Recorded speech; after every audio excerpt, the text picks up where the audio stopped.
Thank you. The president today tweeted out that he wants to see ESPN apologize for what he called untruths. By him saying that, though, does that mean that he's willing to apologize for birtherism claims that he called on for years? I think the president has made plenty of comments on that front. I think the point is that ESPN has been hypocritical. They should hold anchors to a fair and consistent standard. ESPN suspended a longtime anchor, Linda Cohn, not too long ago for expressing a political viewpoint. The network's public editor has said that there is a perception that ESPN has become political, and that has harmed the network. This is clearly a political statement. They should be consistent in whatever guidelines that they have set themselves in that front. John? Couldn't you say the same Guys, thing I'm sorry, I'm going to try to keep moving so I can cover as much ground as possible. John, go ahead. Which is not true. Do you still stand by your statement of the other day when you said that what Jemele Hill did was a fireable offense? I do, and again, I think that they laid that out themselves by suspending one of their own anchors for political comments. Did you overstep? Go ahead. Back on the president's response to the London attack, is the president aware that the British Prime Minister said that his speculation was not helpful? What was his reaction? I know that the president and the prime minister spoke, and we'll offer a readout on that call later today. I believe it did. I understand it may have come up. The president this morning tweeted that chain migration could not be a part of any immigration bill. What did he mean by that? The president is focused on making sure that in the efforts of these ongoing conversations between both Democrats and Republicans, that we deliver on responsible immigration reform. He wants to help American workers and families. No deal has been reached on this process. He supports making an agreement on DACA, but that would have to include massive border security and interior enforcements. The president continues to push for those things. He's still 100% committed to the wall, and we're going to be laying out what our specific priorities and principles are in that front over the next 7 to 10 days, and we'll make sure that you guys are all part of that. David? That he laid out, chain migration, this is referring to the idea that people given status in a bill could not then sponsor relatives later for immigration status. Has he drawn a red line on that? As you know, this president doesn't use the term red line, but again, we're going to lay out specific priorities, what that looks like over the next 7 to 10 days, and I'd imagine you'll get more details on that front. It was said several times yesterday by the president and on Air Force One by the one of your deputies that the White House did not support an immigration bill that deals with amnesty. How would you define amnesty, and does a path to citizenship for Dreamers or other undocumented people fall into that category? The president supports the DACA program and supporting making a deal on that, but again, that has to include that massive border security. That could include a path to citizenship. The DACA is deferred deportation, as you know, enshrining that in the law just means... The whole definition says deferred, so I think that takes away the idea of the permanent piece. When the idea of DACA, literally the definition of it is deferred action, meaning it's not a permanent process. You do support, so you don't support the path to citizenship, is that what you're saying? Again, we want to have these conversations. We're going to lay out exactly what those principles look like over the next 7 to 10 days. Right now, our goal, our focus is making sure that that program gets taken care of, with also coupling that with massive border security, interior enforcement, some of the specific things that we'd probably like to see into sanctuary cities, expedited removal, more immigration judges, supporting things like the RAISE Act. Those are things that you'll see us focus on and talk more about in the coming days. Hallie? As I know you're tight on time, number one, the president said today he wanted the travel ban to be larger, tougher, and more specific. As you know, arguments are set to start next month on the travel ban currently in place. Why is he fighting for it if it's in fact too small, not tough enough, and too broad? It's a step in the right direction. The president's travel executive order is motivated by national security, and every step we can take to protecting people in this country, that's a step we're going to take, and we're going to continue to push forward. John Decker? On the second part, Sarah, on your comments on ESPN, did it give you any pause to make those comments about a private company from the podium here at the White House? I wasn't being talked about a private company, but an individual. Francesca? Thank you, sir. A question, but a quick clarification on the ESPN matter.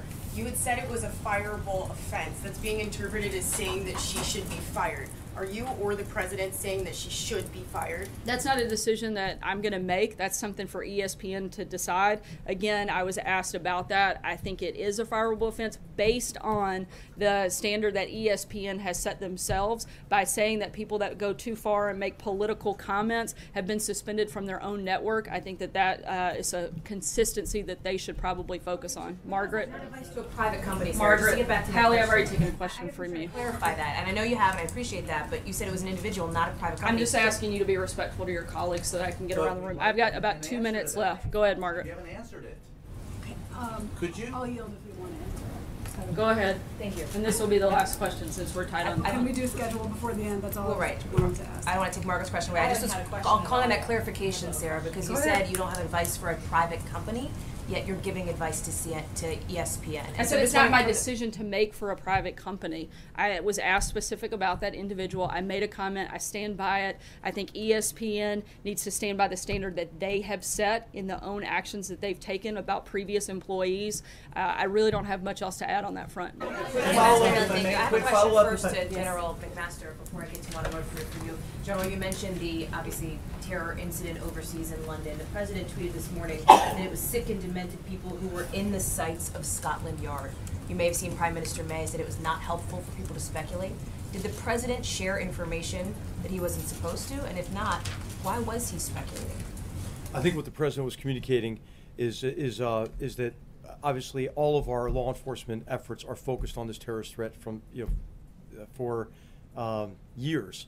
Scotland Yard has been a leader, as our FBI has been a leader. So I think if there was a terrorist attack here, God forbid, that we would say that they were in the sights of the FBI. So I think he didn't mean anything beyond that. Meaning, I'm sorry, I'm not clear. Meaning, he was saying generally terrorists are a focus for Scotland Yard, or was he saying in this specific incident, Scotland Yard knew potentially this was coming? I think he means generally that this kind of activity is what we're trying to prevent. And so these organizations that are responsible for it, whatever comes out of this investigation, that remains to be seen. It is likely that law enforcement had been working on that problem set. And did that come up in the call with Prime Minister May? I was not on that call this morning. Ambassador, to you on North Korea, obviously there's more UN Security Council action that could be taken. Are you at all hopeful that there is any chance for a full oil embargo as this administration had wanted? Or at what point, President Trump himself said this was a small step, the last UN Security Council vote. I think disagreeing with you, but Secretary Tillerson agreed with him that it seemed to have been a small step. So at what point does this administration take a bigger step and, for example, put tougher sanctions on China in order to put pressure on North Korea? Well, I think, first of all, let's talk about what a big sanctions resolution this was. The first one was $1 billion. This second one was $1.3 billion, not counting the 30% decrease in oil. We did a 55, and just imagine if this happened to the United States, a 55% reduction in diesel and oil.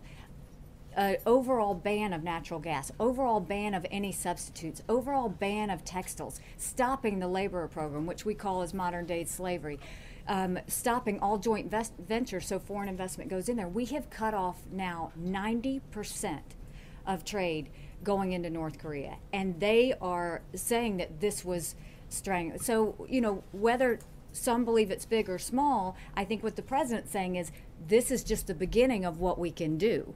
So it's going to be, by the time we get going on this, if we have to go further, this is going to look small compared to what we do. But no, it was a massive sanctions bill.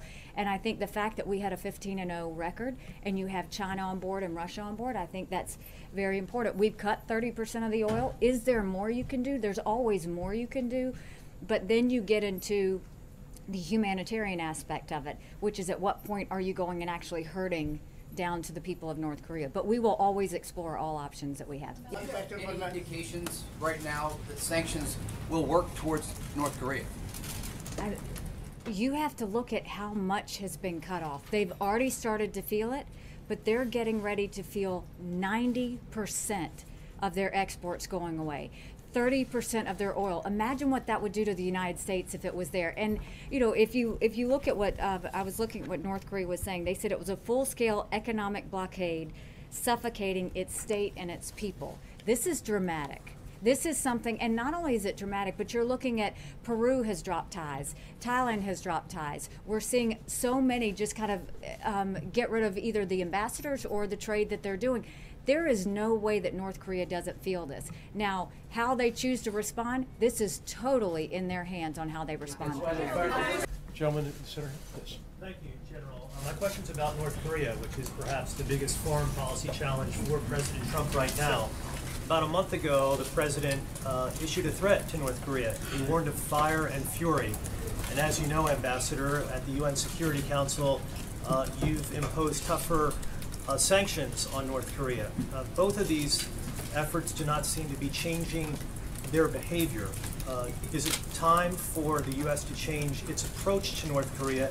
Is that something that you're contemplating? And General, if you could weigh on this as well, I appreciate it. I think what was really important with North Korea was that we try and push through as many diplomatic options as we have. If you look at the resolutions that have passed in the last month, the two of them, they cut 30% of the oil.